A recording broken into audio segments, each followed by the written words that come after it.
நம்மளை உட்கார வச்சு நின்றுகிட்டே பாடம் நடத்துற ஆசிரியர்கள் கடைசி வரைக்கும் அங்கேயே நிற்கிறாங்க. ஆனால் நாம உழந்து எங்கேயோ போயிட்டு இருக்கோம். அப்படிப்பட்ட ஆசிரியர்களை நீங்க உணர்ந்து எவ்வளவு பெரிய ஆளா இருந்தாலும் மறக்கவே கூடாது. நானும் சேர்ந்துக்கலாமா? உட்காருங்க. நான் கீதா ராணி. சரிங்க டீச்சர். கீதான்னு கூப்பிடுங்க. ஃப்ரெண்டா பேர் சொல்லி தானே கூப்பிடுவீங்க.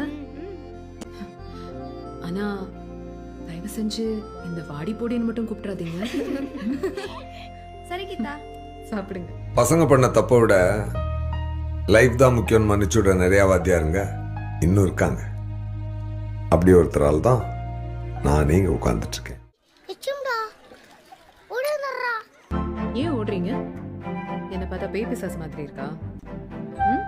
தண்ணி குடிக்க தானே வந்தீங்க. தப்பு பண்ணாதான் பயப்படணும். சரியா?